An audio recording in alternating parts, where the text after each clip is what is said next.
দিনত আমি এটা শ্লোগান শুনো, বেটি বচাও বেটি পঢ়াও। কিন্তু অতি দুৰ্ভাগ্যজনক কথা, কালি ৰাতি আমি কোপাতলি নিবাসী সুনীল দাসৰ ঘৰত আমি উপস্থিত হৈছোঁ। তেখেতৰ ঘৰত আমি শুনিছোঁ যে তেখেতৰ ছোৱালী হাতীখুলি মাধ্যমিক স্কুলত পঢ়ি আছে। সেই স্কুলত এজন শিক্ষকে, LP স্কুলৰ এজন শিক্ষকে স্কুলৰ ৰান্নাঘৰত তেখেতৰ লগত কিবা বেয়া মানে শাৰীৰিক কিবা বেয়া এইটো কৰিছে, ব্যৱহাৰ কৰিছে।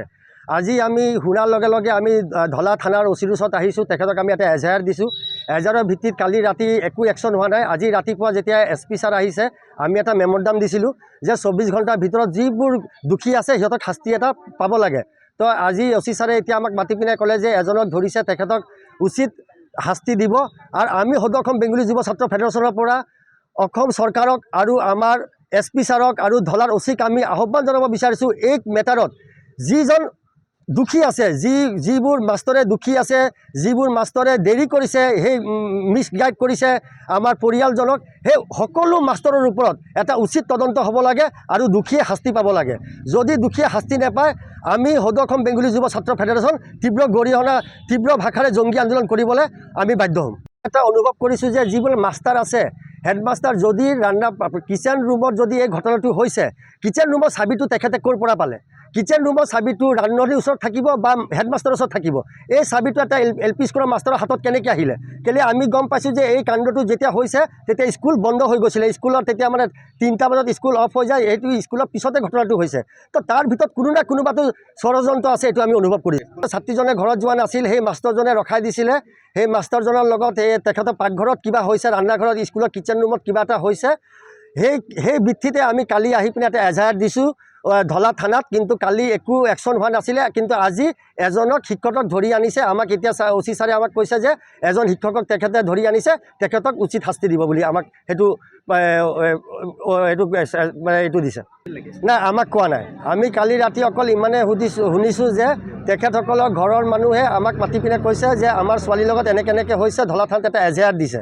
আমাৰ চেণ্ট্ৰেল কমিটিৰ আমাৰ ছেক্ৰেটাৰী অজিত দেৱনাথ কালি আমাৰ চেণ্ট্ৰেল ছেক্ৰেটাৰী আহি এজাহাৰটো দিছিলে। আমি আজি যেতিয়া আহিছোঁ তিনিচুকীয়াৰ পৰা, তেতিয়া ছোৱালীজনীক অলৰেডি মেডিকেল কৰিবলৈ মাকুম মেডিকেল কলেজত পঠাই দিছে।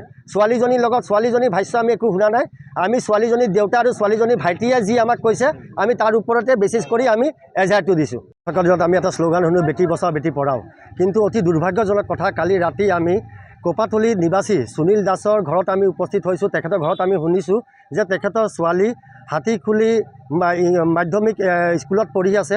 সেই স্কুলত এজন শিক্ষকে, LP স্কুলৰ এজন শিক্ষকে স্কুলৰ ৰান্নাঘৰত তেখেতৰ লগত কিবা বেয়া মানে শাৰীৰিক কিবা বেয়া এইটো কৰিছে, ব্যৱহাৰ কৰিছে। আজি আমি শুনাৰ লগে লগে আমি ধলা থানাৰ OCৰ ওচৰত আহিছোঁ। তেখেতক আমি এটা এজাহাৰ দিছোঁ। এজাহাৰৰ ভিত্তিত কালি ৰাতি একো একশ্যন হোৱা নাই। আজি ৰাতিপুৱা যেতিয়া SP ছাৰ আহিছে, আমি এটা মেম'ৰাণ্ডাম দিছিলোঁ যে 24 ঘণ্টাৰ ভিতৰত যিবোৰ দোষী আছে সিহঁতক শাস্তি এটা পাব লাগে। তো আজি OC ছাৰে এতিয়া আমাক মাতি পিনে ক'লে যে এজনক ধৰিছে, তেখেতক উচিত শাস্তি দিব। আৰু আমি সদৌ অসম বেংগলী যুৱ ছাত্ৰ ফেডাৰেশ্যনৰ পৰা অসম চৰকাৰক আৰু আমাৰ SP ছাৰক আৰু ধলাৰ OCক আমি আহ্বান জনাব বিচাৰিছোঁ, এই মেটাৰত যিজন দুখী আছে, যিবোৰ মাষ্টৰে দুখী আছে, যিবোৰ মাষ্টৰে দেৰি কৰিছে, সেই মিছগাইড কৰিছে আমাৰ পৰিয়ালজনক, সেই সকলো মাষ্টৰৰ ওপৰত এটা উচিত তদন্ত হ'ব লাগে আৰু দুখীয়ে শাস্তি পাব লাগে। যদি দুখীয়ে শাস্তি নাপায়, আমি সদৌ অসম বেংগলী যুৱ ছাত্ৰ ফেডাৰেশ্যন তীব্ৰ গৰিহণা, তীব্ৰ ভাষাৰে জংগী আন্দোলন কৰিবলৈ আমি বাধ্য হ'ম। এটা অনুভৱ কৰিছোঁ যে যিবোৰ মাষ্টাৰ আছে, হেডমাষ্টাৰ যদি কিচেন ৰুমত যদি এই ঘটনাটো হৈছে, কিচেন ৰুমৰ চাবিটো তেখেতে ক'ৰ পৰা পালে? কিচেন ৰুমৰ চাবিটো ৰান্ধনীৰ ওচৰত থাকিব বা হেডমাষ্টাৰৰ ওচৰত থাকিব। এই চাবিটো এটা LP স্কুলৰ মাষ্টৰৰ হাতত কেনেকৈ আহিলে? কেলৈ আমি গম পাইছোঁ যে এই কাণ্ডটো যেতিয়া হৈছে তেতিয়া স্কুল বন্ধ হৈ গৈছিলে। স্কুলত তেতিয়া মানে 3টা বজাত স্কুল অফ হৈ যায়। এইটো স্কুলৰ পিছতে ঘটনাটো হৈছে। তো তাৰ ভিতৰত কোনো না কোনোবাটো ষড়যন্ত্ৰ আছে, এইটো আমি অনুভৱ কৰিছোঁ। ছাত্ৰীজনে ঘৰত যোৱা নাছিল, সেই মাষ্টৰজনে ৰখাই দিছিলে। সেই মাষ্টৰজনৰ লগত তেখেতৰ পাকঘৰত কিবা হৈছে, ৰান্নাঘৰত, স্কুলৰ কিচেন ৰুমত কিবা এটা হৈছে। সেই ভিত্তিতে আমি কালি আহি পিনে এটা এজাহাৰ দিছোঁ ধলা থানাত। কিন্তু কালি একো একশ্যন হোৱা নাছিলে। কিন্তু আজি এজনক শিক্ষকক ধৰি আনিছে। আমাক এতিয়া OC ছাৰে আমাক কৈছে যে এজন শিক্ষকক তেখেতে ধৰি আনিছে, তেখেতক উচিত শাস্তি দিব বুলি আমাক এইটো দিছে। নাই, আমাক কোৱা নাই। আমি কালি ৰাতি অকল ইমানে শুনিছোঁ যে তেখেতসকলৰ ঘৰৰ মানুহে আমাক মাতি পিনে কৈছে যে আমাৰ ছোৱালীৰ লগত এনেকৈ হৈছে, ধলা থানাত এটা এজাহাৰ দিছে।